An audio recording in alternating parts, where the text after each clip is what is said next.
I remember working at the hospital, and the surgeons would do these things called, it was like a crack shot or a crack bomb. And it was like 4 shots of espresso, 2 pumps of the white chocolate syrup just over ice. And so like the espresso would melt the ice a little and it would shake. I was drinking that every single day, developed horrible insomnia. Oh my God. Crippling anxiety, so much stress. And then once I moved to California, I was like, I'm going to go see a naturopath or a functional doctor and kind of explore that avenue. And she was like, well, I want you to switch to matcha. And I also want you to take a functional mushroom capsule that has like these specific mushrooms in it, because I think it's going to help with XYZ. So for me, it was like stress, the insomnia, like anxiety. And so I would take the capsule and like open it up and like make a latte out of it. It just didn't taste good, but I was feeling incredible, like so good. I was finally sleeping again. My stress levels were down. Like my hair wasn't falling out anymore in the shower. It totally changed my life. I felt I felt superhuman from that little concoction.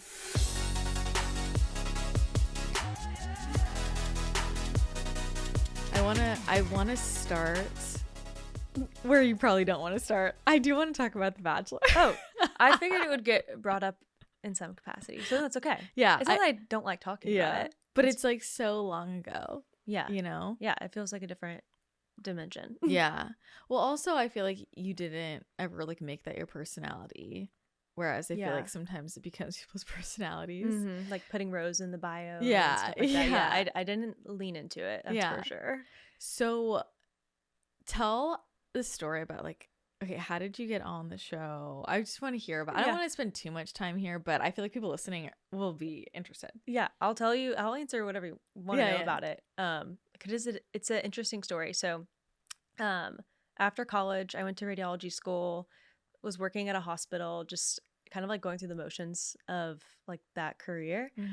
And I was incredibly bored. And I just kept thinking like, there's gotta be more to this. Just super bored. And I was at dinner with my friends. I had been single for about a year, and everyone was comparing me physically to this girl who was on, it was Ben Higgins season. Her name was Lauren Bushnell. Oh, now she's Lauren Lane. Yeah. And people kept saying that I looked like her. And so I don't know if that was like prompting people to be like, oh, you should do it. But people were like, oh, you should go on this show. So people that I worked with at the hospital were telling me I should go on. My friends were telling me I should go on. I knew I was never going to sign myself up. So I go out for a girls' sushi night, and a couple glasses of wine in. My friends are like, we're signing you up right now. And it's a quite easy submission process. So you just like do some pictures, a questionnaire, and you can go on and apply for someone else. So the application process was like my friends doing it for me. That was kind of it. A couple weeks later, I hadn't even thought about it again. And then I get a call from this woman. She says, hi, I'm so-and-so. I'm from a series or a network show called The Bachelor. You might have heard of it. So I'm like, of course I've heard of it. I don't live in a cave. Yeah. She's like, so your friends submitted you to come on the show. Do you think you could come to an open casting? And I didn't live in Nashville where they were doing it, but she was like, if you come, we won't make you wait in the line, because, you know, of course, like thousands of girls are lined up to apply for the show. Wow. So she's like, we'll just like bring you around back. I was like, okay, well, if they're making it simple for me, I should go. So we drove to Nashville. I did the interview, and it was basically like kind of how we're talking now. It was like, you know, the show you see In the Moments where they're one-on-one and there's just like fancy background, mic. It was like that. So they were kind of like doing like a test run to see how I would do in the moment interviews. And I was like, okay, well, that was fun. Like, that's probably it for this experience. And then I get a call. What did they ask you? About my childhood, which all makes sense now. They want to know everything about how you grew up and your dating history, why you would want to do something like this. And I remember even saying like, I don't really care to do something like this, but my friends think that I should do something like this, and I'm kind of bored with my life right now. And I'm open to all ways of like meeting someone, so you never know. Yeah.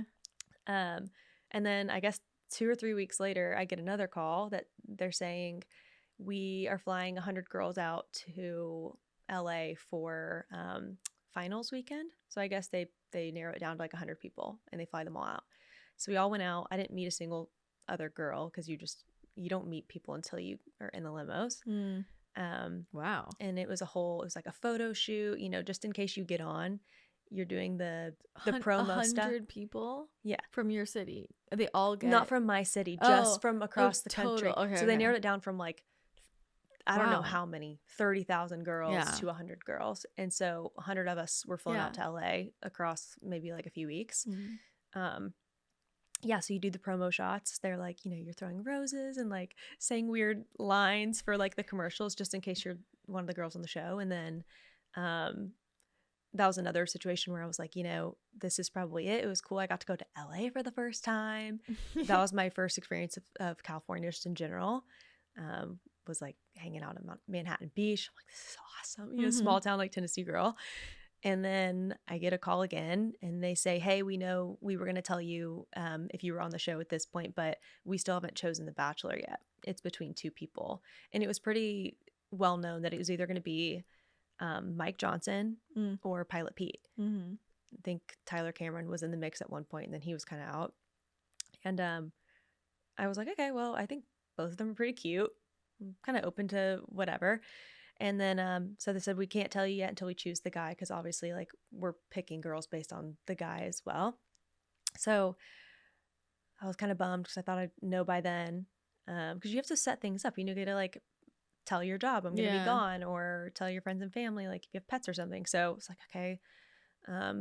At that point it's like, whatever, didn't happen. And then within 30 minutes of that call, I get an email that's like, pack your bags for, I think it was 3 months, like pack for 3 months, pack for every single type of like weather you could possibly think of. And I was so confused because they just told me they didn't know yet. Yeah. And as I'm telling my friends and family that I'm with at the time, like I got this weird email. It was probably a glitch. Like they're probably meant to send it to some other girl. I get a call from my producer and she says, hey, we still haven't chosen the guy, but we think you'd be great for either one of them. So we just want you to know, like, you're in if you want to be. And you leave in 2 weeks. Oh.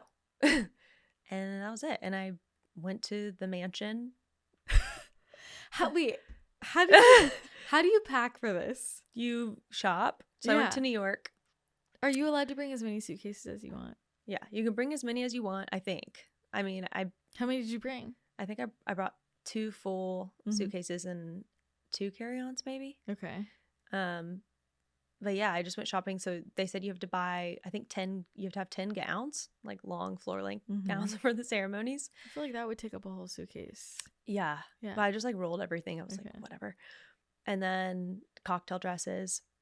What else?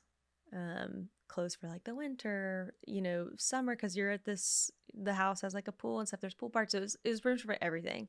And so I just went shopping and bought as much as I thought I would need. Yeah. Spent a lot of money. Yeah. And my mom was helping me too, because she's like, a lot of people really want this opportunity, and like, regardless, it's gonna change your life. Yeah. Like, whether you end up with this guy or not. And like, to be honest, from the beginning, your chances, it's like 1 in 30 that the guy even picks you at the end, and then the chances are even lower that you stay together, because that's just the history of that world. Yeah. So yeah, I went and stayed at a hotel for like 4 or 5 days, like in solitude. You can't have your phone. You can't have any sort of like communication with the outside world. Can you watch TV? I don't think so. So what did you do? No, because you're not supposed to be. I don't think you're supposed to be in touch with any current events. Oh. But then they said, like, turn your TVs on to this channel at this time, and we'll be announcing who the Bachelor is. So I turned it on. The channel was Ellen, and it's Pilot Pete comes in. I go, okay. Yeah. Here we go. And then they say, okay, tomorrow's limo night. Like, get some sleep, and then you roll up, and that's when it starts. What is like going through your head? I just like can't believe this is happening to me. Yeah. Because again, I was from like a small town in Tennessee. Yeah. I just don't. It all feels again like another dimension. Like it's just so weird. It felt out of body. Even thinking about it now, I swear, it just was like a fever dream. Yeah. Because it was so strange. Yeah, and I remember being in the limo with, I think 10 other girls in my limo, and I'm I used to be very extroverted at that time. I just remember sitting there like in silence, just not myself at all. That's when I knew I was like so uncomfortable, because usually I can put it on in those situations, but Yeah. again, I'm like last in limo to get out to, so I'm just like having to watch the girls do everything, and they're like spraying the driveway with water to make it shiny. So I'm like, oh my god, I'm gonna eat shit.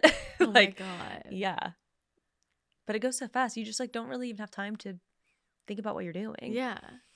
Okay, so then what was the experience like on the show for you? Uncomfortable. Yeah. I wasn't used to having cameras and mics in my face all the time, and like you have Mhm. to be mic'd up unless you're swimming in the pool. So I'd like go get in the pool a lot. Mhm. And I don't think I had a good storyline. You know, it's like it's TV. And I remember like going into my interviews, and I just felt like I wasn't even good enough for that, because I wasn't giving them anything. Like I didn't have any drama or like skeletons in my closet. Like the Yeah. most I had at that point that they were interested in is like I had a 6-year long relationship. Mhm. But other than that, and it wasn't like a dramatic ending or anything. So Yeah. I feel like I wasn't like performing Mhm. the way that they wanted me to. And I remember saying like, I feel like I probably sounded so psychotic. I'm telling my producer, I was like, I'm not getting on any dates, and I just feel like I'm this little piece on your board in this board game, and I'm spinning the wheel, and it just keeps saying skip, skip, because I wasn't getting on any dates. I wasn't on a group date, a one-on-one, and I was the only one who wasn't getting this. And so they would ask me like, how does it feel to be the only one? Yeah. How does it feel that he just thinks you're another pretty face and doesn't want to take you on a date? So then you're in this environment where you're not really able to talk to your family or friends, and you just get in this like, it's like psychosis.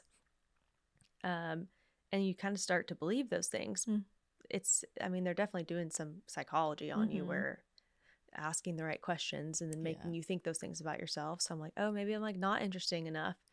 You know, and so it's just weird. And then, you know, they bring up your family trauma and things that probably should like emotionally trigger you.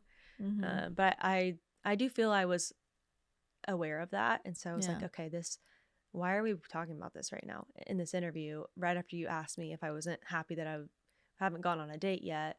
So the gears are turning. I'm like, oh, they're going to take that and then splice it with that, and then the world's going to think I'm so upset about this guy that I don't even know. Yeah. I just couldn't play the game. Yeah. So it wasn't for me. I met a lot of great girls.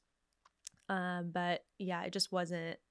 Yeah. That wasn't the way that I was supposed to be dating, I guess. Yeah. But it totally like changed my life. I was going out to California more, made me realize I wanted to live in California, met people, like dated people I wouldn't have met, and then, you know, all put me on this trajectory to where I am now. Yeah. Which is living in San Diego, and I'm married, met my husband because of the show. So yeah. So tell me about like, okay, so you get home from that. What was that like coming back home, and then what happened from there? it was horrible because I was so embarrassed. Oh. I was on, so there's a spoiler account. His name's Reality Steve, and he's almost always right about what happens. And he had me projected like in the top 3 or top 2, if not the final one. So everyone thinks I'm making it till the end.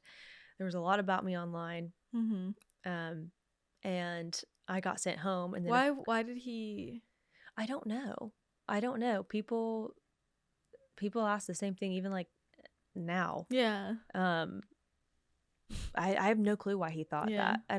People think there's a mole in the ABC team that tells him stuff, and like maybe they thought. But yeah, he thought I was final 3, 2, or 1. Yeah. And so when I got sent home, I was able to have my phone again and see, it's like, oh my, like my phone was exploding, being like, why did she get sent home? Like something must have seriously happened if Reality Steve was wrong. This is a huge deal.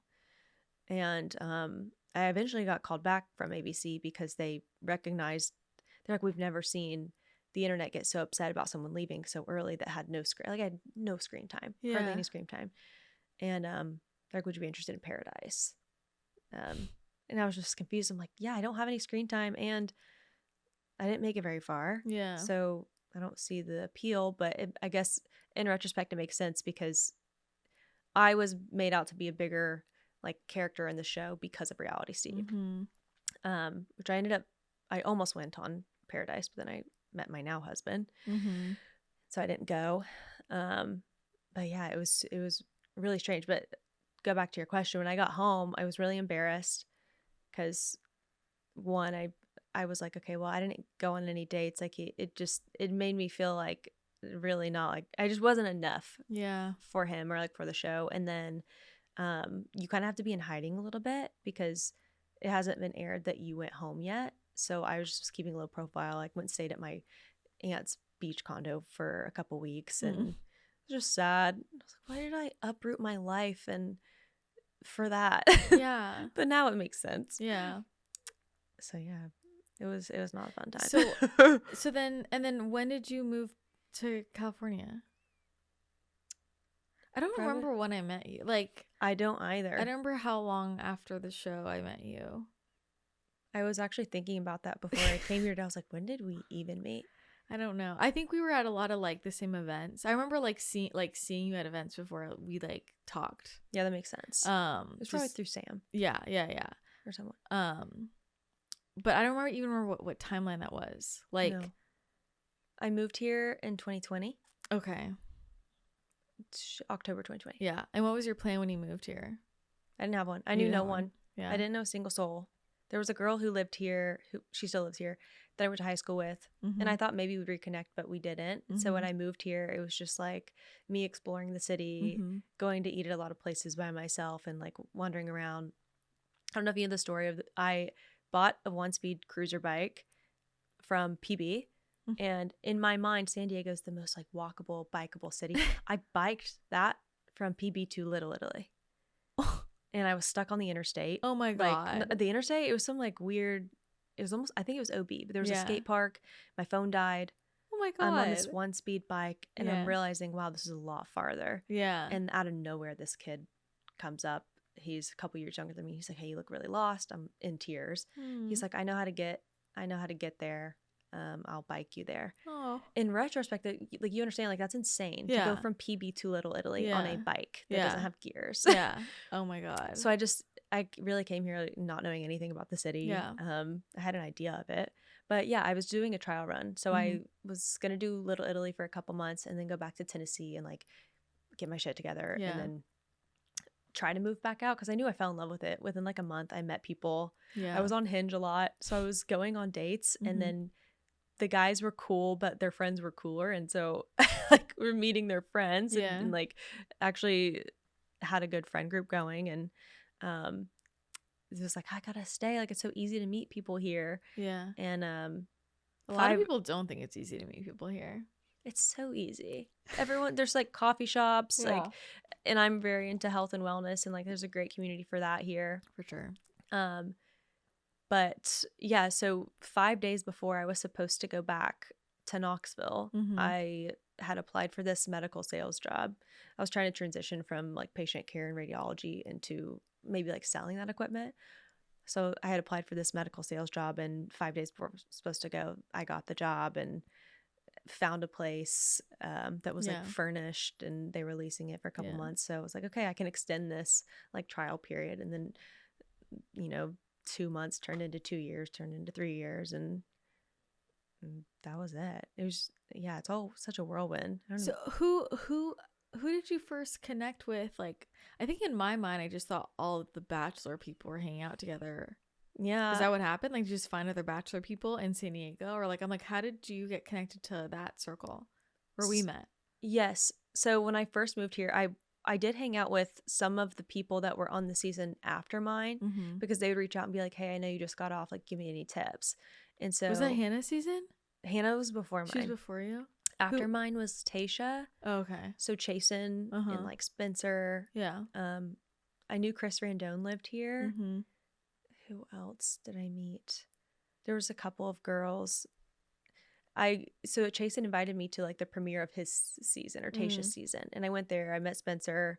We were all really good friends for a bit, but then actually Hannah and Dylan were engaged and Dylan reached out and said, hey, I saw you just moved to San Diego. My fiance is moving here. You guys should meet. You'd be friends.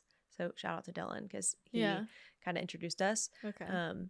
And I said, I'm having a bonfire. I have this like little bonfire pit thing.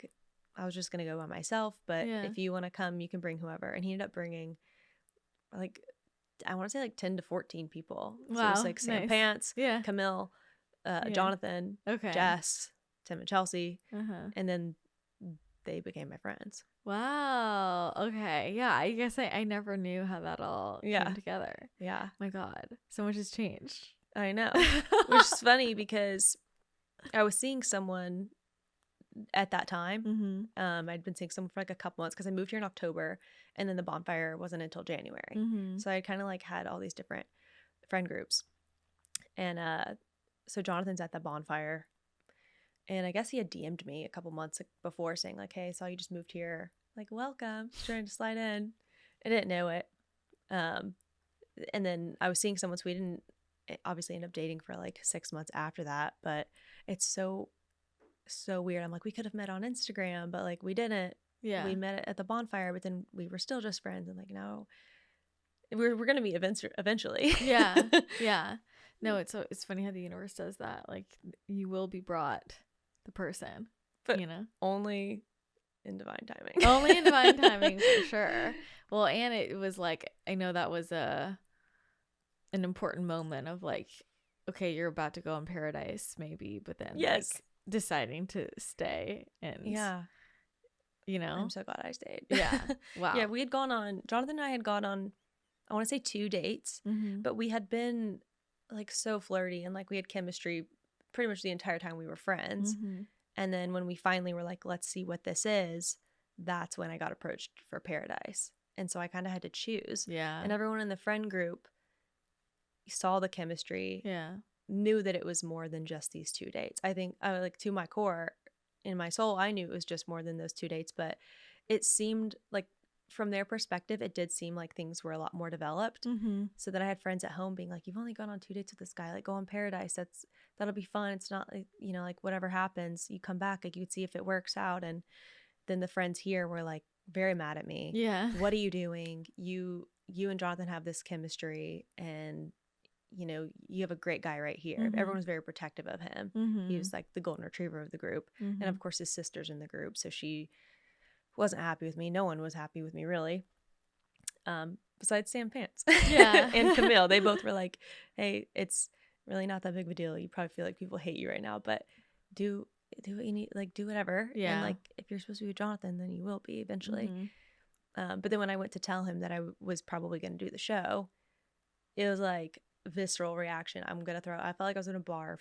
Wow. We both were like kind of teary-eyed. Like I think like our souls just knew like we are gonna be together. Yeah. In that moment I just thought, okay, I'm just nervous to tell him, and then I thought about it probably for a week, and then told him I'm not gonna go. And I told the show like I'm not going. This doesn't feel right. Then they're all mad at me. You just cost me so much money. You cost the show money. Like we knew you were gonna break down. And then it like came out that they were gonna like try to bring Jonathan on to come down and make it like this thing. Really? Yeah. How did you find that out? Who told you that? Jonathan said that Dylan told him. Do you think that's true? I don't know, but I guess they were like, okay, we'll bring Dylan and Hannah on, and like Jonathan can come down and like be like, what are you doing? Oh my God. Yeah. Well, are you glad you didn't go? Yes, I'm glad I didn't go. Especially watching that season. I'm like, I don't think it would have connected with any of those men, but like, what season was that? I can't even remember who was on it. Yeah. I stopped watching. Whose season was that? After, oh my God, he was like, oh my God, what was his name? I think I know who you're talking about, but is it after? Is it after mine? Is that his name? Yeah, Clayton. Yeah. After that season, he's like watching. Dancing. He does dance stuff now on. He does Instagram. I thought that might ring a bell. No, but yeah. Anyway, I stopped. It seems like so far away. It does. It just seems like a different life. I know. I definitely ruffled some feathers with almost going on. Oh my God. But I'm very glad I didn't. Yeah. I'm very, very glad I didn't. It all works out in the end. It's such a cool story, though. Yeah, it's really. A lot of people don't know that. About how people are just like, oh, you met in San Diego, because people will say like, how did you meet? Well, it's like at a bonfire on the beach. Oh, that's so sweet. I'm like, oh, you have no idea. Yeah, there are like so many other puzzle pieces. You have no it's idea. like, oh, the universe had to like put me on The Bachelor to get me out here, and then I like it's crazy how life works. Yes, and I questioned for so long, why did I do that? Yeah, because I don't really associate myself with it, and like you said, it's not. I didn't make that my personality, and I in fact wanted it to be I wanted to be so far removed from it. Yeah.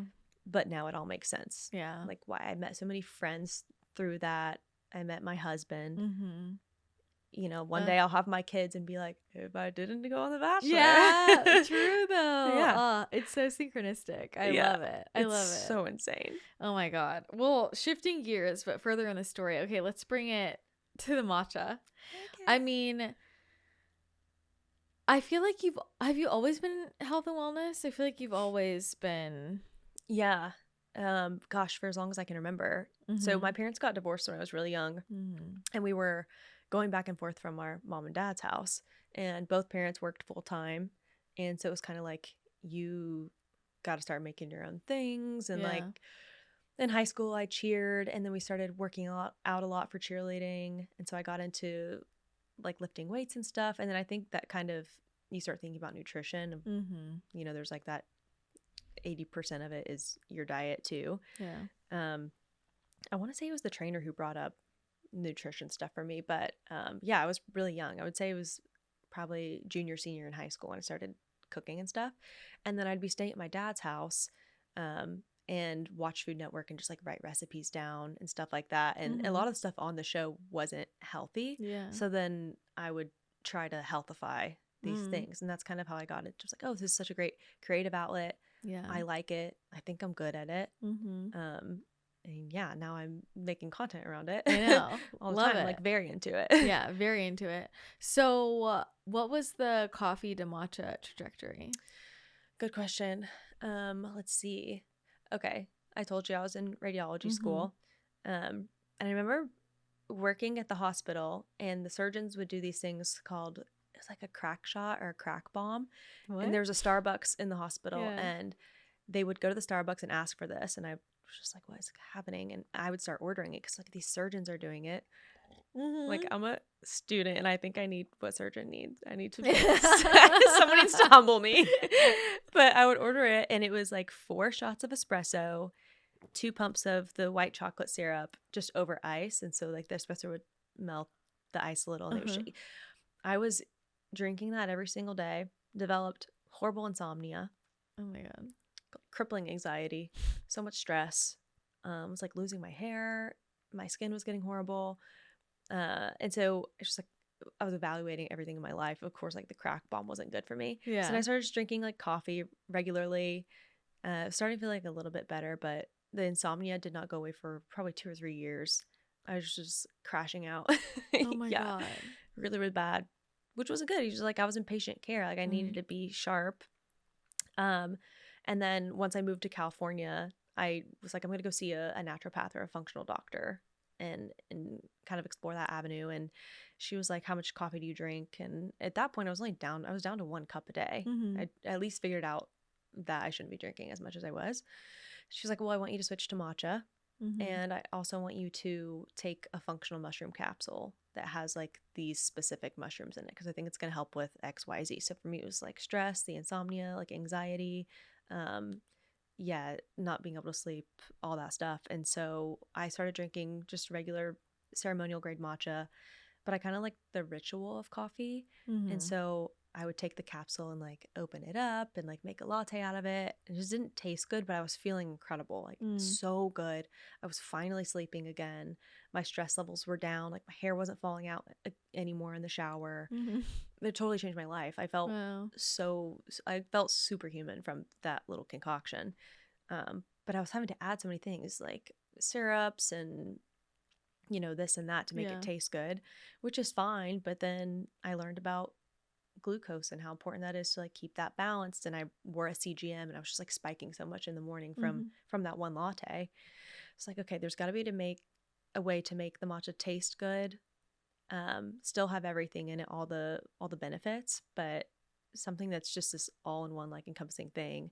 And so I found a manufacturer that had ceremonial grade matcha, and my next feat was like, okay, I need to find these functional mushrooms that are in this capsule. I feel like that was the game changer for that mix I was making. It turns out the manufacturer also could source the mushrooms. I just got really, really lucky. Everything was very clean and organic. And we went through 12 different prototypes, and the last one finally tasted good. And I just said, okay, let's do it. Made the logo on Canva. Yeah, I love it. Gave it to a designer so like he cleaned this up a little bit. Yeah. And now it's here. The so rest it's is been a couple of history. years. Yeah. Yeah.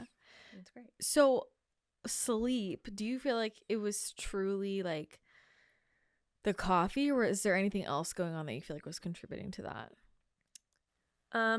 I think it initially started with trying to pull all-nighters and study for school. And then the coffee just was like the cherry on top. But then I also got a food sensitivity test, and coffee bean was on there for me. So it could have been that. Yeah. It's hard to say how like trustworthy those things are, but all I know is when I stopped drinking the coffee, it helps. And I do think too, there's a lot to say about the quality of coffee. Like now I can have a latte from, the market where we live, and it's fine because theirs are, clean and organic and use like fair trade. But there's so many coffee beans in places where it's just like there's mold and I mean, most of it's moldy. Yes. I'm assuming if I'm out at a coffee shop, it's moldy. Yes, me too. So you can feel it. Yeah. You can feel the jitters coming on. You can feel the headache. You can almost taste it once you don't have it for so long.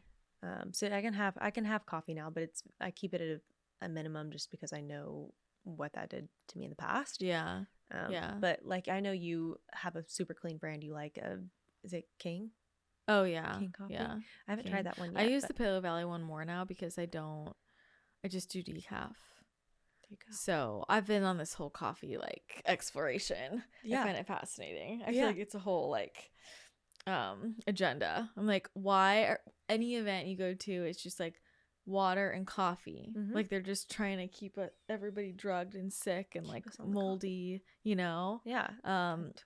But I asked because I was just wondering if there's anything else that you adjusted in your like wellness routine, like anything else with food or exercise or anything, if it was like you were like, no, like really the coffee messed me up that much. It was the coffee. That's wild. It was coffee. Yeah, because my routine has been, I change my workouts up a lot. I'm very, it depends on the season for me. And I kind of like intuitively work out. Like I'll go to the gym, and then one day within a couple months, I'll be like, oh, this isn't really feeling good for me anymore. Like I think I need something a little more grounding. So then I'll start doing more like yoga and Pilates. But I was still keeping a routine. Like over all of those years, I always had a workout routine.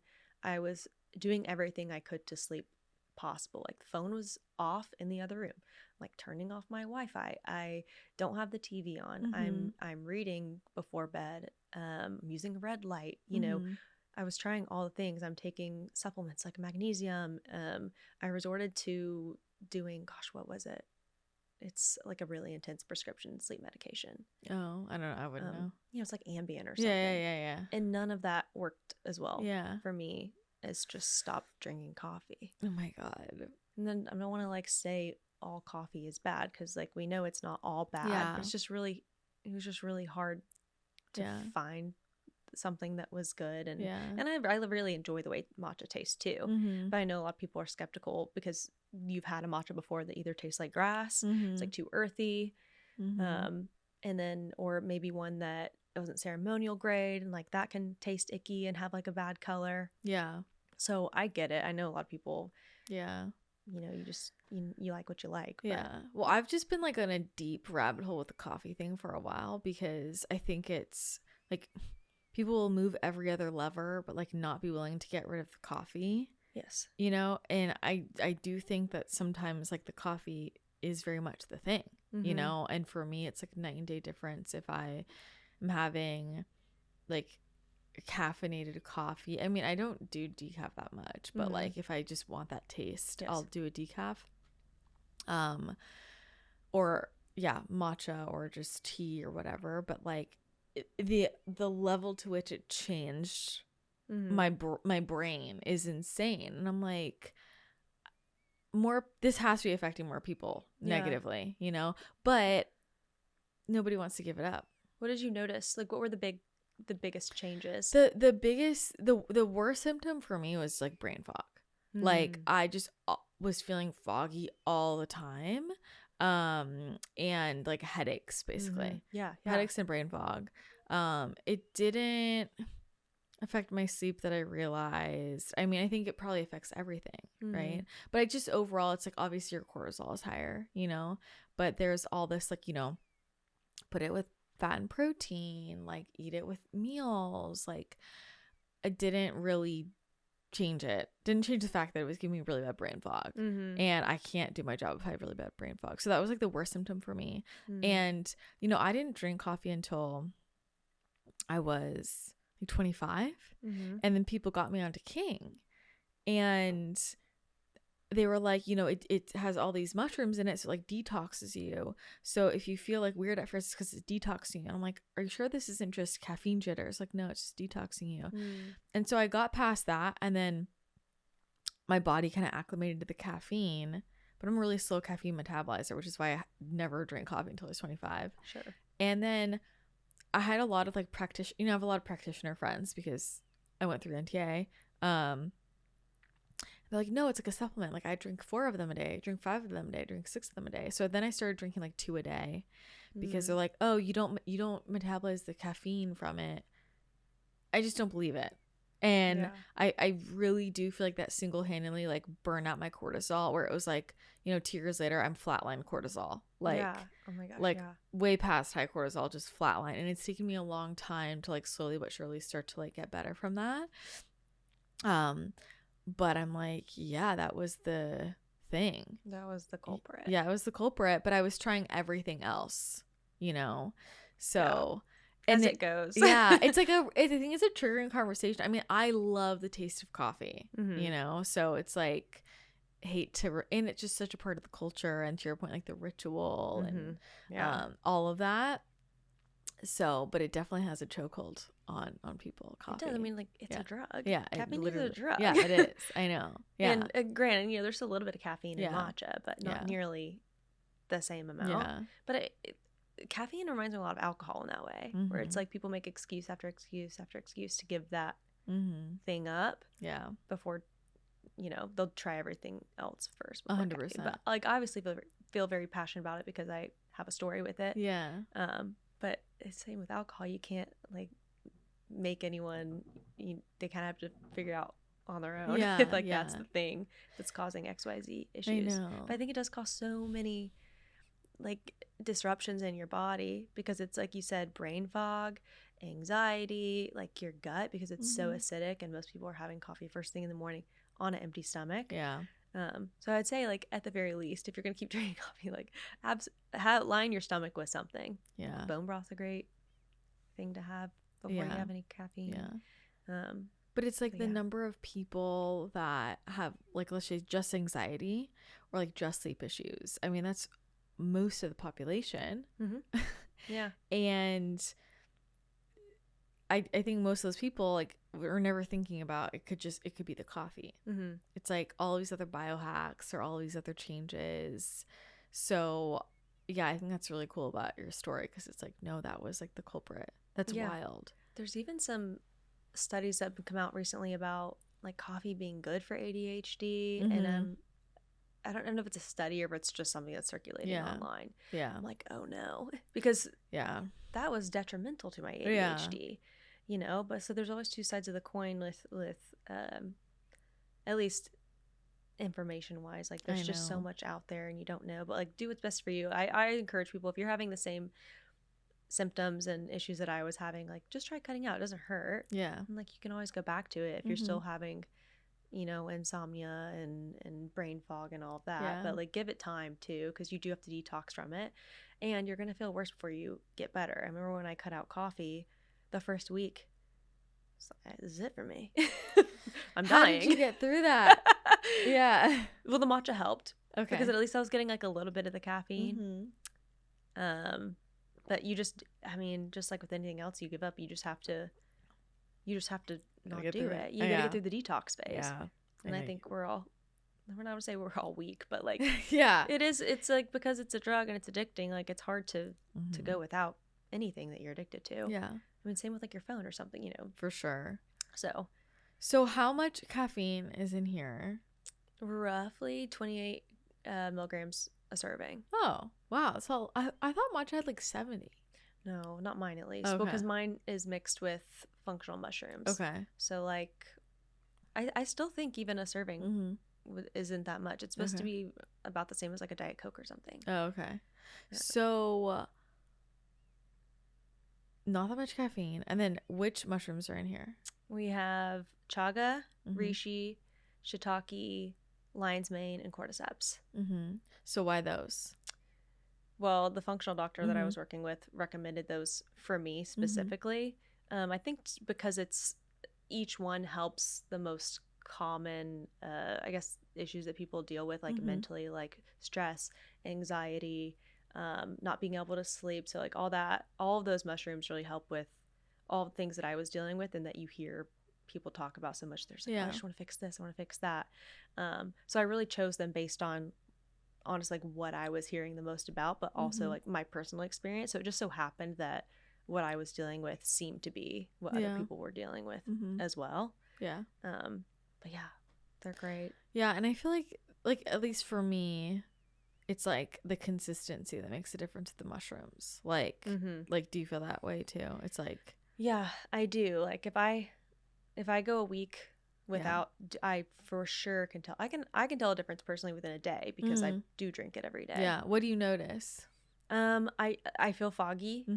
But that's really only if I supplement it with some, like if I have coffee instead of matcha. I feel foggy. I feel like I have a crash. With matcha is nice because it's like a sustainable energy source to just slow release through the day. Versus coffee is just like that jolt. Yeah. And so I'm not gonna lie, like sometimes I wake up and I go, oh, I need that jolt today, but I know better.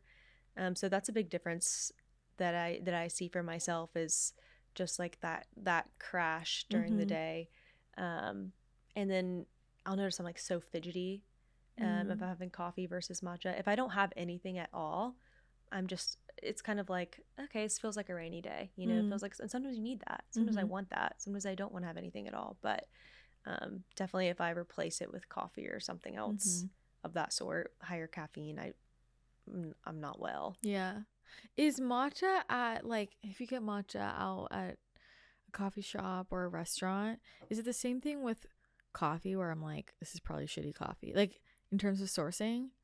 That's a good question. I ask if it's 100% ceremonial grade. Okay. And that's a good thing to ask. Yeah. What are the questions? Ceremonial grade, and organic. Okay. You can even ask, they usually will, when I ask that, they'll go, oh, here, like I'll show you the brand. Yeah. And then you just learn what coffee shops around you use a good brand of matcha. You can even email them in, like if you're feeling picky about it. I personally am. Yeah. So I do ask.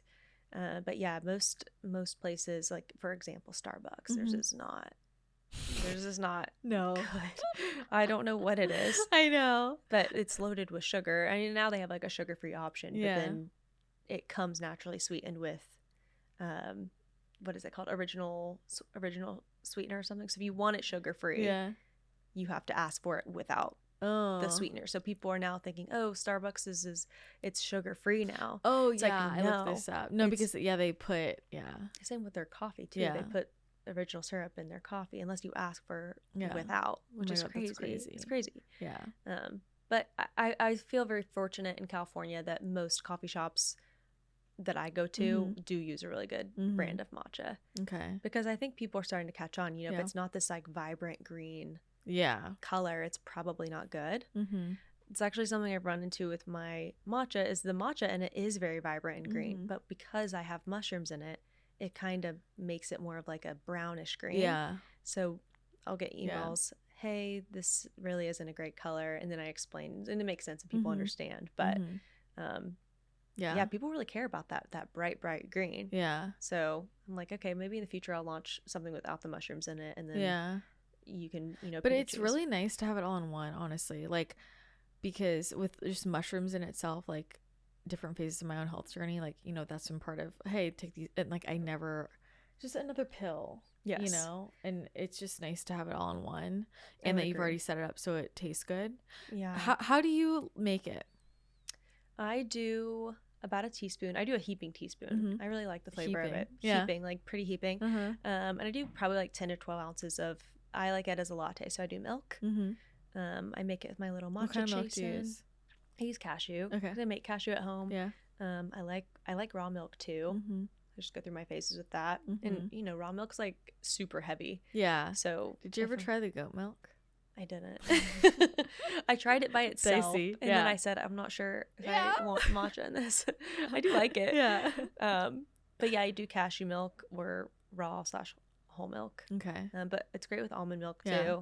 Some people do it with just water and then put like a splash of cream or creamer in it and make it kind of like coffee if they want something lighter in the morning. Yeah. But that's how I prefer it. Okay. You're a big latte girl, so I'm sure you would do it with just milk. I've done it both. I've done it like a splash of milk too. Yeah. Super easy. I can go hard, you know. So I want to talk about blood sugar because I know this has been like a big interest on your side. I even have my glucose monitor on you now. You do? I was gonna get another one. You should.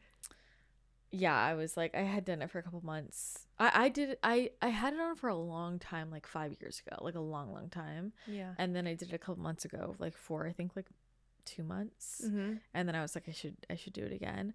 But it's just so interesting to learn about how, you know, your body, like, I'm like, my body is like so different from what other people say.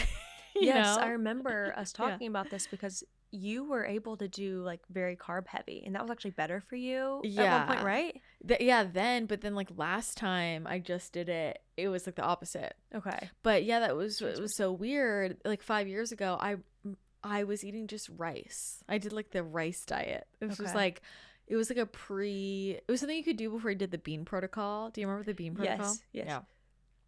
And I was eating pure white rice. My blood sugar was totally stable. And so wild. Then, and like before that, how I was eating before was very like low carb, high protein, high fat. And my blood sugar was just all over the place. So it was super, super weird. And then this last time I did it, it was, well, I didn't do anything where I was eating just straight carbs, so I don't know. But anytime I added in like a start to my blood sugar was like crazy. Interesting. So, and then when I kept it like a lot lower carb, it was just like so even. But it makes a huge difference. But then I noticed things like exercise affects it, and but I'm curious like what you have learned through that for blood sugar for you. Yeah. Well, so you're like the perfect example of like why everyone needs to just see what works for them and wear monitor if you can, because something that would send me into like Galactica would probably or may be fine for you. Like example 2 is like my mom. I can eat popcorn and I'm just so far up. I'm spiking so much, and my mom's is kind of just like this tiny little. So our bodies are different. Our hormones affect our glucose levels a lot. So, you know, maybe at that time your hormones were in a weird place and like causing things to kind of flatten out, for, you know, and maybe because now things are different. Of course they're different. It's been, what'd you say? 5 years. 5 years. Yeah.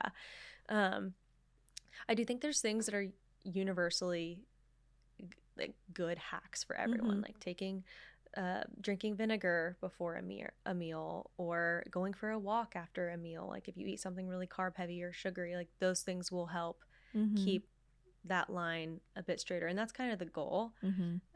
Not to say like you shouldn't spike at all. Like if you eat anything that has any sugar or carb, it's like it will probably go up a little, but as long as you're staying within a range of like what's good for you personally, which also takes wearing one yourself. You have to see what your baseline number is, your fasting number. So it's very different. So like I try to be really careful when I'm online saying, hey, this is glucose friendly.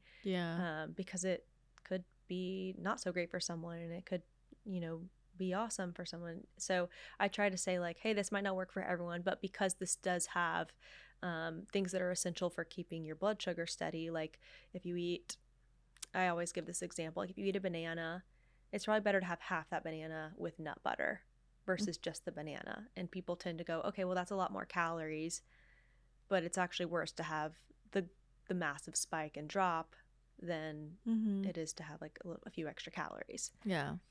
So it's very different person to person. But you should wear it again and see. Tell me about like what you figured out for yourself though. Like what do you feel like are the best hacks for you, or like what do you pay attention to for with meals? Yeah, so starting with something really savory in the morning has been a lot better for me than having like, I did a lot of I tried to do like protein oats in the morning. And for some reason, first thing in the morning, like those affected me more having the oats versus if I had it for lunch or something. Oh, interesting. And I'm wondering if it's because I'm a lot more active after breakfast, and that obviously helps regulate your blood sugar too. But walking is the number one thing. I've tested this out many times where I eat the same thing, go for a walk versus don't go for a walk, and it's such a big difference. Wow. I could go like up here and then just crash, or it's like a very steady uphill climb and then it drops, not so much. So I don't know, the walking for sure. I mean, we hear about how good walking is for us just in general, but like that's a whole other thing. For glucose. I'd say it's the number one thing I would recommend for people to do is go for a walk. Yeah. Within an hour, I would say 30 minutes after eating. And you can curb glucose spike. There's weird hacks too. That's just like, you would think this is not healthy, but if you drink wine with pasta, that helps your glucose. Why? Something I honestly, I don't know why wine. That's something I need to do my research on more, but I don't know what it is. I can have straight pasta with like no protein in it. Yeah. If I have wine like a little bit before, no spike. And so people were like, oh, it's a great hack. Like, but obviously alcohol is poison, so don't take that and be like, yeah, I can just but that's something that we've noticed. Yeah. As long as it's not sugary alcohol. Like if you're drinking like a Moscato or something really, really sweet, it's probably not going to work. Okay. But like Sauvignon Blanc with some pasta. I have not heard that before. Yeah, no spike at all. But then of course I'm probably not going to sleep that great at night because I have alcohol in my system. Yeah. So like what's the worst of the two? Yeah. But yeah, probably the walks. Vinegar before, that helps me quite a bit, but it didn't work for my mom. We were wearing our monitors at the same time when she was in town. Fun. And we were like, let's just try different things. Yeah. I should have made a series on that. Yeah. But yeah, it's all individual. So I recommend like if you can get in a system like Nutrisystem or get on work with Levels or something like that. I know you can even buy them on Amazon now. Like, oh, you can get the glucose monitors. I think it's like $90 for 2. Oh wow. Yeah, I mean mine, I think it's helpful. Like for me, I realized a lot of food intolerances I have because I was getting such hypoglycemic reactions from things like eggs. Every time I had an egg, I would dip to like 50. Like it was crazy. I would like completely crash out. And then foods like for me, like rice, it's just can't do it. Now you're going up to space. Oh my god, I'm to outer space. Yeah, that's so wild because before. Yeah, it's so weird and like, we have sushi a good amount, and I was like, whoa. So that and when I realized that, I was putting together a lot of things that were happening with my sleep and stuff like that. So, and then for me, I know that everybody is like, add protein. For me, it's all about fat. Like it's just it doesn't matter how much protein I add to something, that actually doesn't affect it. Like I've tested this so much. If I add more fat, that is what blunts it always. So like protein doesn't really for me change anything. Yeah. Which is really interesting. I've heard that actually. You have? Yeah. Again, my mom, the protein doesn't really help her. Yeah. So the top 3 things that are going to help her: fat, fiber, and protein. And some people do really well with having a ton of fiber. So my mom makes like a little fiber concoction in the morning before her breakfast. It's I think it's water with like, it's gross. She just slugs it. Yeah. It's chia seeds. She puts psyllium husk in it. Something else that's really high fiber, maybe like inulin. I can't remember. Wow. Yeah. She does, and then blends it with something, but she just puts it back, and that really helps her. Yeah. With all the fiber. Some people do really well with protein, but if you're not doing well with protein, again, like that's why wearing the monitor yourself and seeing. And you can probably identify a spike / crash now because you know How what I it feels feel, like. 100%. So you're like, okay, some people can intuitively like feel those things and like know, you know, I didn't feel as great and I had protein. Okay, well, let's try it with fat. Like now you know fat really helps you. So it's kind of all about like testing it out. Yeah. And also like timing, like I don't know, like knowing if, because I think some people do a lot better just like having bigger meals like spaced out, and other people do a lot better with some snacks or like mini meals in there too. And I think it helps you figure it out a lot. Like at least for me it was, because I don't like, you don't necessarily know what a crash feels like unless you, for me, like I'm watching it and then I'm like, oh, that feeling I have, so now I do know. Yes, but I need to see it first to be able to tell. I agree. Yeah, and that's why it's nice because, you know, on those apps, it shows you this chart. Yeah. And for me, it kind of turns into like a game. Yeah. I'm like, oh, I want to keep it. Sorry, we want to keep it within the line. I want to keep my line as straight as possible. Yeah. So there's also kind of like got to be careful there too, because you don't want to become so obsessive with, you know, what's it called? Yeah. Orthorexia. Yeah. You become so obsessed with like every single thing you eat. But like, yeah, wear it for a couple weeks at a time. See, you know, eat something, watch your graph within an hour or two after eating, and really try to tap into how do you feel. Yeah. While kind of like watching that graph and being like, okay, so I see it going down and I really don't feel so great. So that's probably what a crash feels like. Yeah.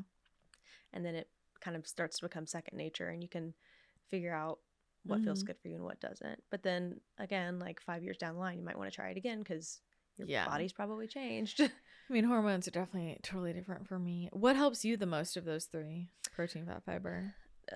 Protein and fat. Okay. Fiber, I try to eat enough of it. I'll be honest, like I feel like I eat so much fiber, I've never really taken it out to see if that's something that helps or doesn't. Where do you get most of your fiber?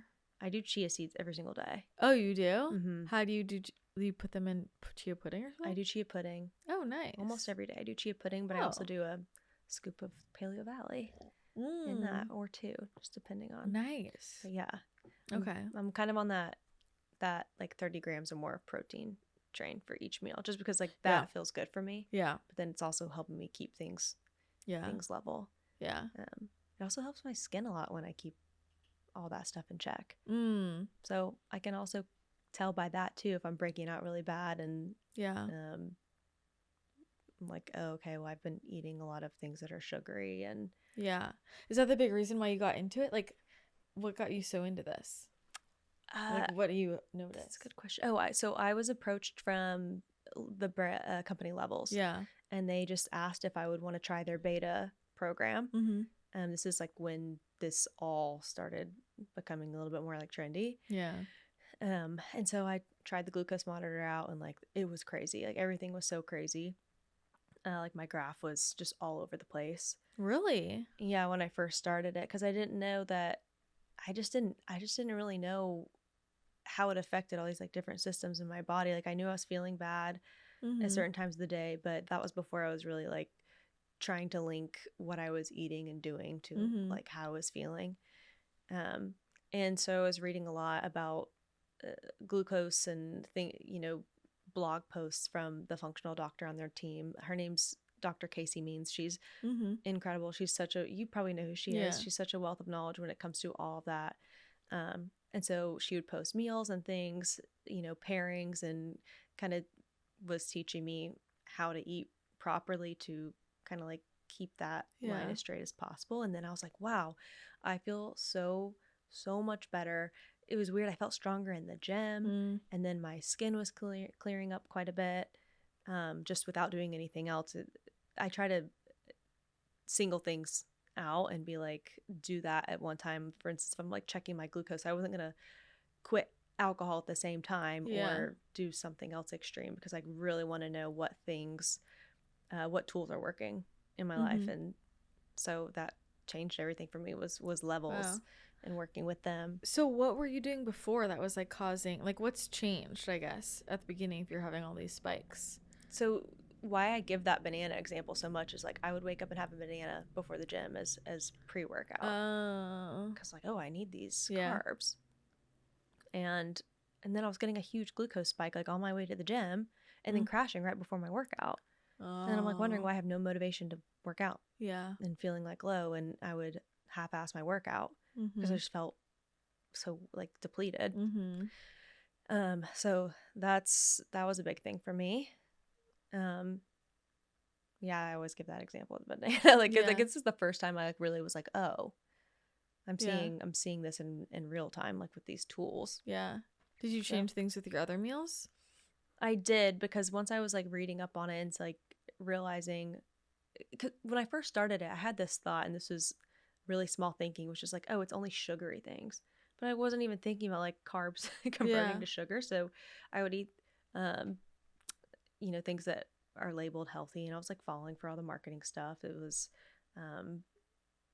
let's say like sugar free or something like that. But what people don't know is even things that are sugar free, the artificial stuff can also cause a major spike. There's a brand, Smart Sweets. Oh yeah. I had Instagram beef with them. Like I was DMing, I don't know if it was their founder or what, because I posted how much I would spike eating Smart Sweets, and they're like, yeah, that's not because of us. Yes, it is. It's the only thing I've eaten. And multiple people were starting to call them out. So I'm sure like they hate all these companies that are launching glucose monitors and programs like that. But yeah, I think it was sucralose or something like that had, or monk fruit that had erythritol in it, something like that was just making me spike so much. So I was trying to change things, but then I wasn't really sure what was working, because things are saying they're sugar free, and then they're not. They are sugar free, but my body's responding as if it has sugar in it.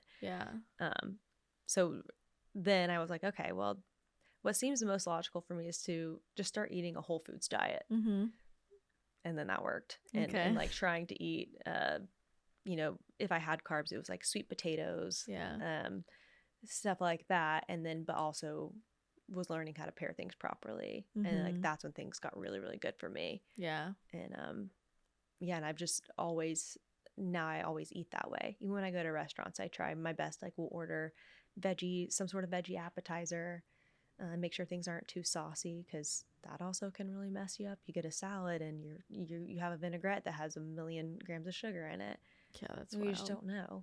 And it doesn't, the food industry doesn't make it easy for us to eat that way. But the best thing you can do is just try to make your own food. And try to eat as many whole food things as you can. One of the things for me was like gluten-free bread. Like if I got like a gluten-free sandwich, I like good on ya, right? Like crazy. It's like pure sugar. It's like how my body processes it. You know? It's like there's no gluten, but they're adding the other things in there. So it's really hard, because then you're like, oh, I want to balance my blood sugar, but then I'm also told I shouldn't have gluten. Or I know I shouldn't have gluten. So what do you do? Yeah. So have you tried different sweeteners? Like, because I think this is interesting, of like stevia, monk fruit, even like honey and maple syrup. Like, have you tested those on yourself? What did you find for yourself? I've probably tested every single sweetener you could think of. Sucralose is no bueno. It's what is Splenda. It's in many things that say they're sugar free, and I can't speak for everyone. It's not going to make everyone spike, but like it was really bad for me. My body responded in that way. Monk fruit's great if it doesn't have erythritol, but a lot of monk fruit like things have that blended in there. It's kind of like sneaky in there. You can taste it. It's the sweetener that if you drink water after, it still tastes really sweet in your mouth. Like there's an like very obvious aftertaste. So pure monk fruit, which that was something that's also so hard to source. When I made my matcha, it was like, I want to make sure it's 100% monk fruit, because erythritol can also mess with your gut a lot.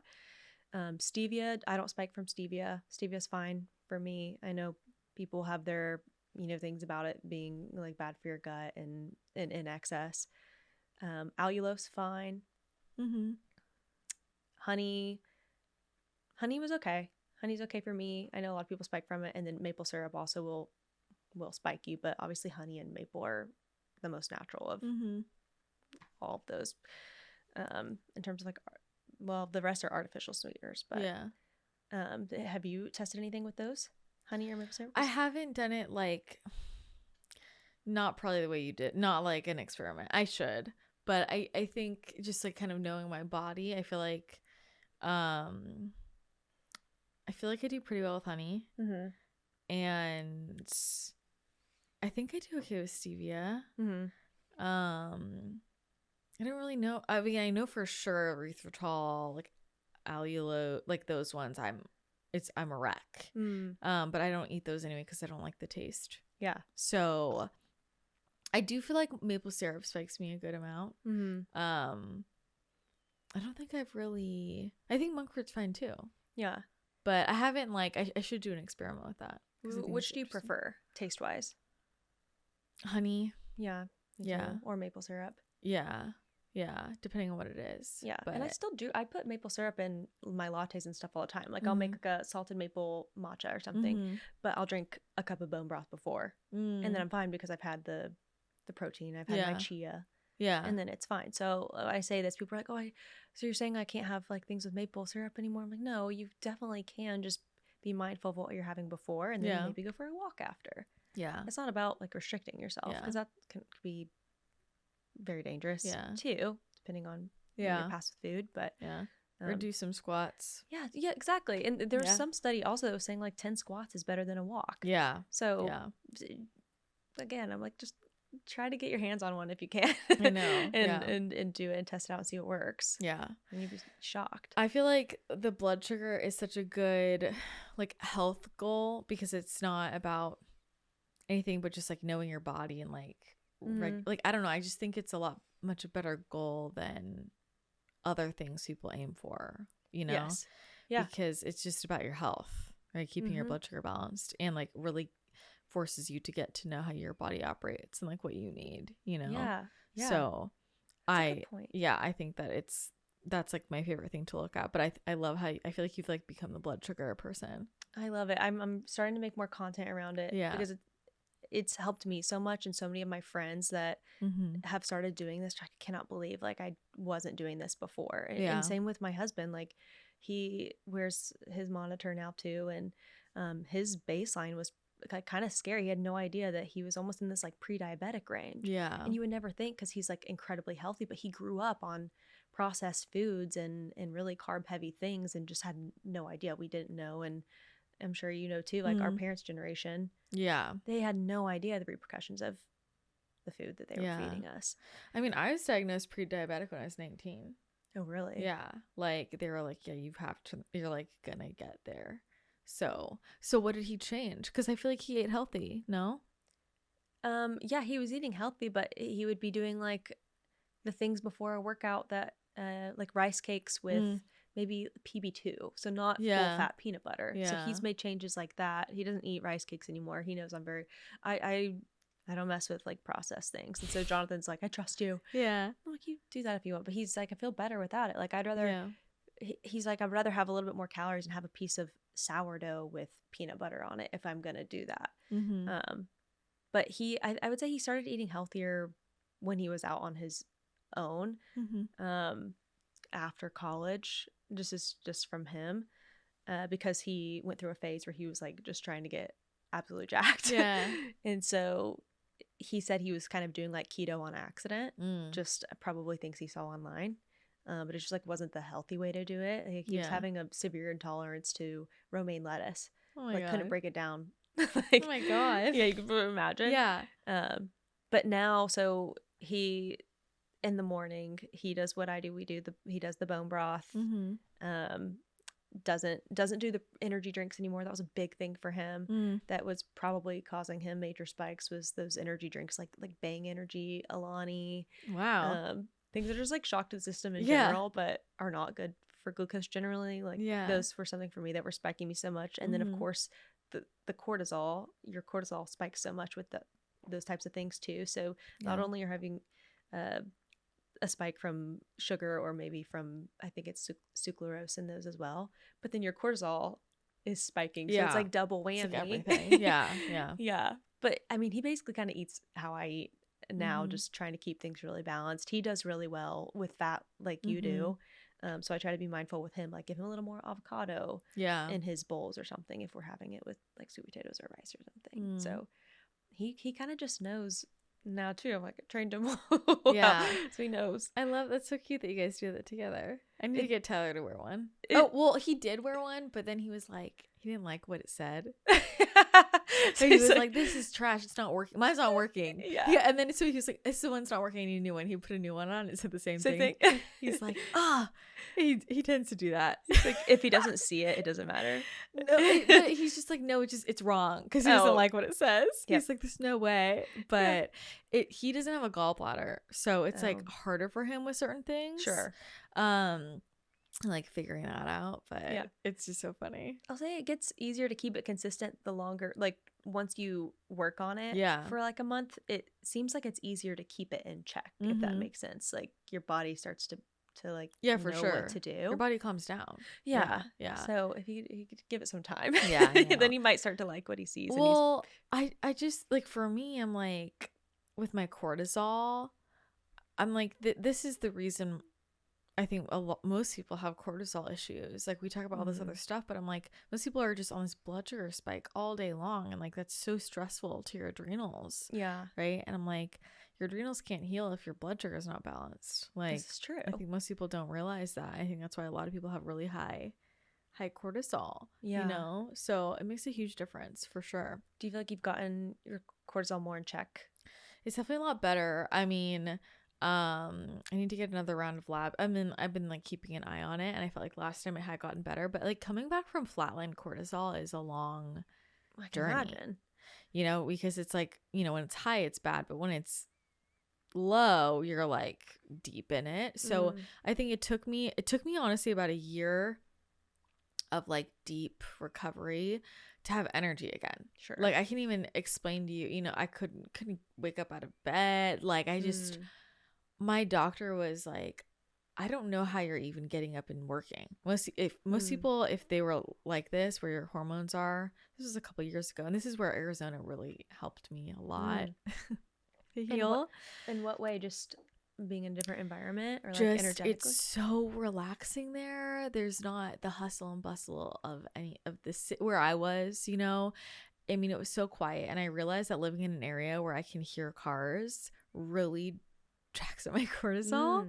But it's so quiet. I was in nature. I'm hiking every single day in nature, just walking in nature, but it was just so quiet. Like, the first week I moved to Arizona, I was freaked out by how quiet it was. It was like almost eerie, and then your body calms down, but you just realize like the whole white noise thing. I was telling my boyfriend, he can only sleep with white noise, and I'm like, you know how bad that is for your cortisol? Like, people don't realize that. Like, there's been studies done on that. Yeah, I didn't know that. Yeah, it jacks up your cortisol, like having that constant stimulation and that noise.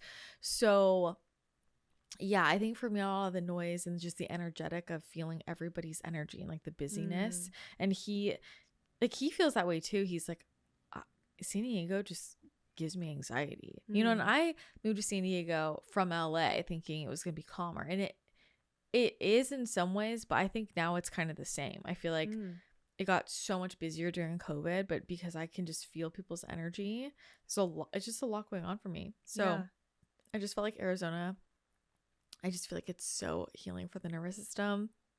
If you're out more in the desert, which is where I was. Yeah. And the big piece for me was honestly just not hearing cars. That's and I removed myself from I basically removed myself from all social dynamics.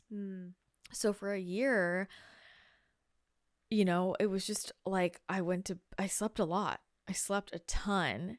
And my weekends were really relaxing. I feel like now, I mean, we talk about this, it's like every weekend we're either traveling or there's like 80 things to do. Sure. I haven't had that many weekends where it's just relaxing. And honestly, I just kind of ran away from social scene, and it helped me a lot. Yeah, you know? I can imagine. Yeah. So there are a lot of factors with that. Is there anything at night sound wise that isn't bad for the nervous system, or is it like, do you feel like it's supposed to be? I mean, I don't know the science on that, to be honest. I haven't looked that deep into it, but I know that I never slept with white noise. And then when we moved in together, or when we, you know, started like spending the night with each other, like he's like, I have to have this. He has a fan on, he has white noise. and I could not sleep. I was like, I'm so dysregulated. Waking up the next morning, it was bad. And so then I looked into it and I was like, this for sure is bad for your cortisol. And then I was like, here, look at these studies. So I found them. That was kind of the extent of my research.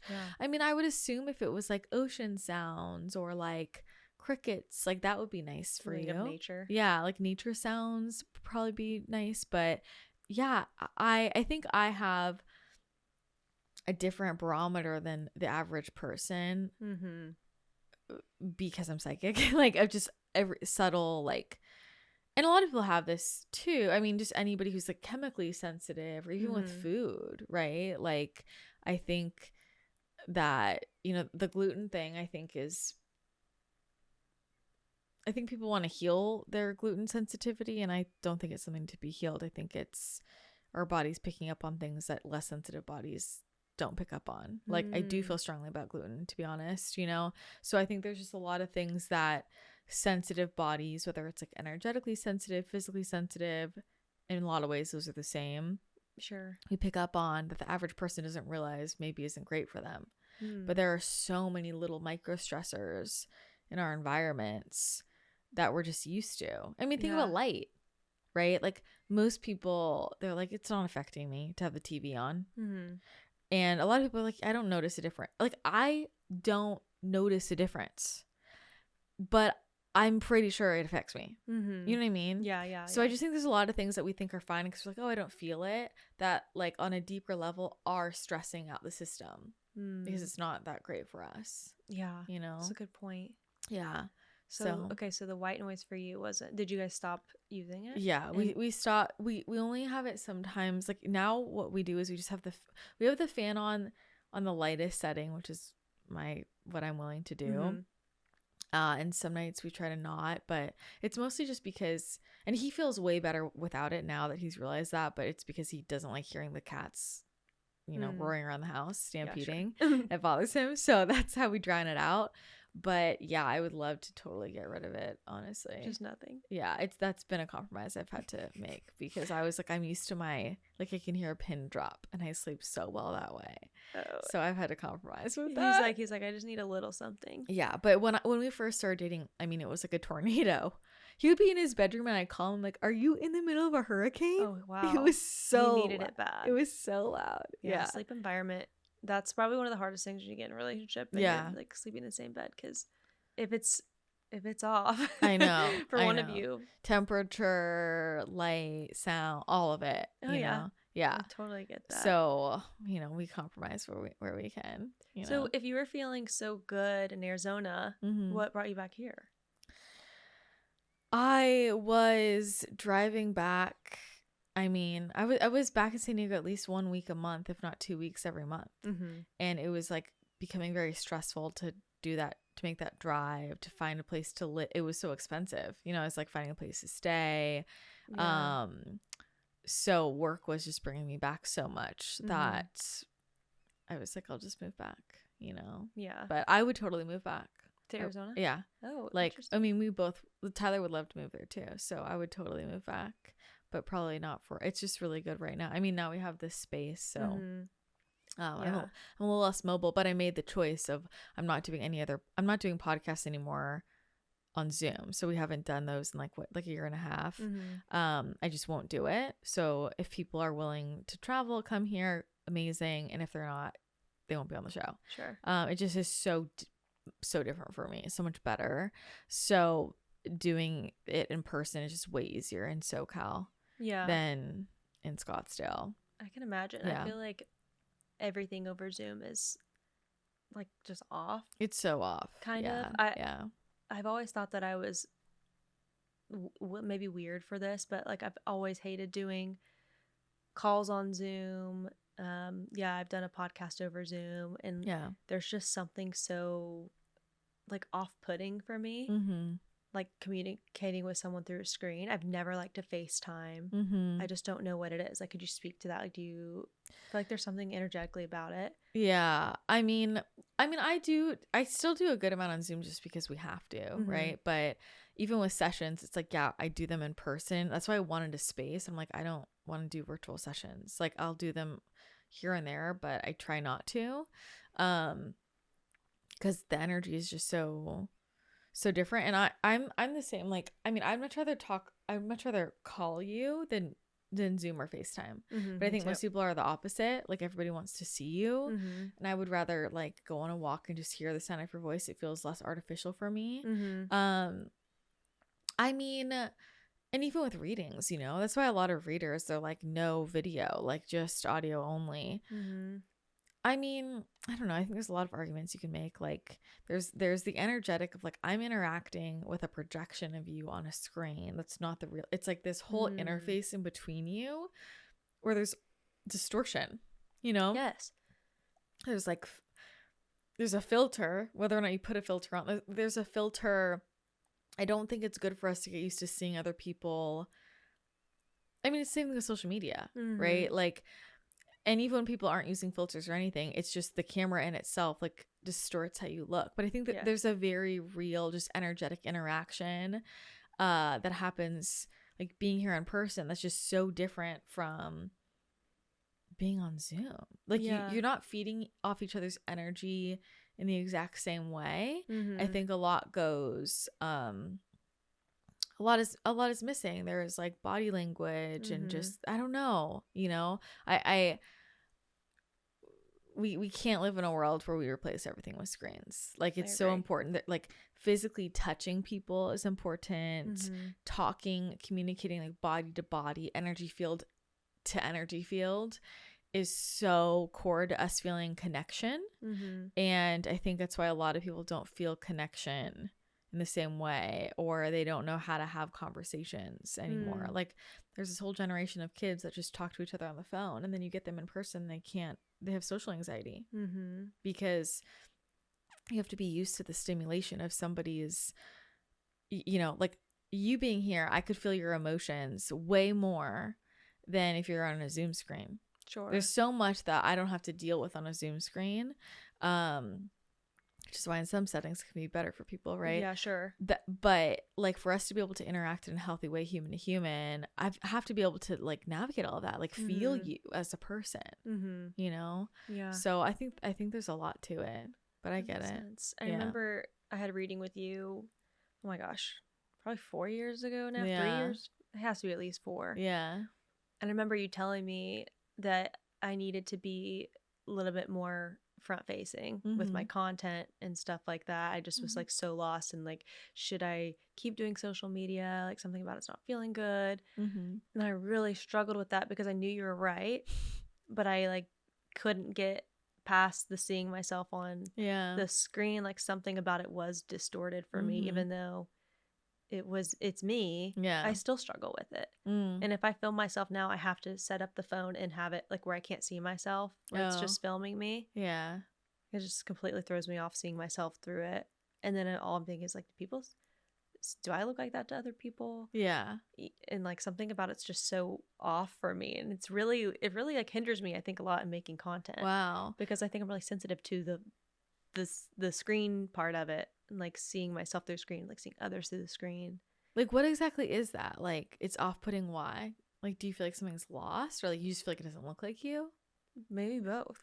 Yeah, that's so interesting. I don't know. I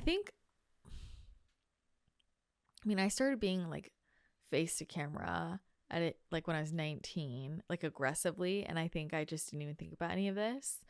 But I do feel like there's like me on camera, and I think of me on camera as different from me. Like, I think I'm just used to how that version of me looks, and it's just like different than the other version of me. Okay, that makes sense. Yeah. Does that make sense? Yeah, you know? That actually is really helpful to hear, because I think I just need to think of it that way. Yeah, it's just like anyone else. Like you see somebody in a movie, but you meet them in real life and they just look different. But just because it's just what cameras do. That's true. I think I was having like probably a self-centric moment, being like, I'm the only one who looks different on. No, everybody looks different. Yeah, that's true. Yeah, they do. Even like, you know, when you flip the screen, like you flip it, and I'm like, everything looks wrong. I'm backwards. Yeah, you know. Yeah, it is. That's a very normal thing, you know. So there's like something, I don't know. So sometimes I swear I'm like each iPhone I have, I look different in each iPhone. I mean, like, yeah, there's you something do. different about You do for sure. Yeah, for sure. I'm curious, being in UGC, like, because I feel like there's a lot. I mean, there's a lot of people that listen to this that are that create content. What do you feel like right now is working with content? That's a great question, and I've been getting that question a lot because part of my like side business, my contract work I do is like I'm trying to start consulting more with other creators who are trying to get into it. The thing that's working the most that I'm seeing is a signature series and having recognizable content and something that you're really passionate about and like you truly care about, not something you think will do well. Yeah. Like even if you think it's too niche or whatever, there's so many people on this planet. Yeah. And that one specific thing will be helpful or a value add for someone. So if you can figure out a way to make that into content, keep doing it in the same spot, in the same style, over and over again until it like picks up traction, then people go back to your old videos on it. I think that's what really can catapult someone into like becoming a content creator full time. Because I was noticing in the past when I would start, getting better engagement and like really feel like I was fostering a community is when I was like doing the same type of video on the same subject over and over again. And then you can start like sprinkling in other things that you like. But it's like, you remember Emily Mariko, it was like she did the salmon bowls. No. I'm trying to think of like another example of like a content creator who's known for one specific thing. Like, people might not remember your name, but if you do the same thing over and over again, like this girl was making it was like a deconstructed sushi roll or something that she was making on this plate. Everyone knew her as the salmon bowl girl. Yeah. And then they started to know her name because she was like doing that every single week. And then all of her content started being like the same backdrop, the same style. She did like the same thing with her fork at like the end of the video. And our brains are just like, want to see more of that. So yeah, I would tell anyone who's like trying to get into content, like create a signature series, like do something that's like very specific to you and like your people find you. Yeah, that's a good tip. Do you feel like it's like too saturated now? I don't know if I'd say too saturated. I do think it's saturated. Yeah. But again, like people are so chronically online. Like, yeah, I don't think it's too saturated. I think about this a lot. I mean, I was talking to one of my good friends who she's been like an influencer for like 10 years and she was like a big influencer like 10 years ago, and she's like, she was telling me, and she still is, but she's just like, how things used to be and how things are now are so different. And we were talking about how there's just so many people now there just weren't before. Yeah. That is that at a certain point, is it going to make it like just impossible to find anything? Yeah. Yeah, I mean, I think in some capacity, yes, but I think that's where it's like people just really need to focus on their community. Yeah. And that's why you have to niche, right? Yeah, niche down and don't think of it as much as like how many followers you have. And because I think more success comes from people, you adding value to the internet and people's lives. Yeah. And I think a lot of people start to panic about like it being too saturated, or like there's already people in this space doing it, so they try to do something so different all the time. And it's like, you could be saying the exact same thing as someone else, whatever, but like if you're doing it in a certain way that like resonates with people more, like it doesn't matter that someone else is doing it too. Like, don't worry about that. Just talk about what you want to talk about what fires you up, because then that's also like a magnet. I mean, we know. Yeah, 100%. So yeah, I do think that sometimes too I get in my head and I go, oh, like this is already super, like there's probably tons of people online talking about their glucose, and there's probably tons of people making matcha brands, and it's like, okay, like chill, like just speak about it how you it feels good for you. And I think that'll like draw people in if they can tell you really care. So I also think people resonate with people, Yeah. like if everybody else is talking about that same topic, but like they resonate with you as a person, doesn't matter that those people are saying it, you know, it's like they like you. Yeah, no, thank you. And that was like a more eloquent way of wording basically what I was trying to say. It's like it's not about what you're talking about, it's about like you, and like you're going to be a magnet to a certain group of people, and like then that other person's going to be a magnet for some other, like just talk about what you want to talk about. Stop thinking about it too much. That's how I feel.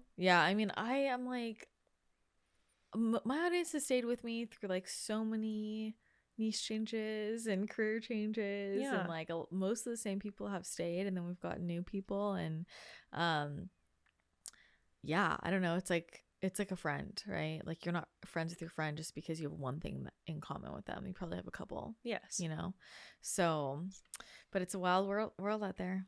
Yeah. In the content space. It's so crazy. I think people have this like glamorized version of what it is. Everyone wants to be, not everyone, but I think a lot of people want to be content creators because you feel like, oh, you have so much freedom and flexibility in your life. And it's so much hard work. And you kind of have to be able to commit to that. Yeah. And what are people saying? It's like, you need to climb cringe mountain. You do.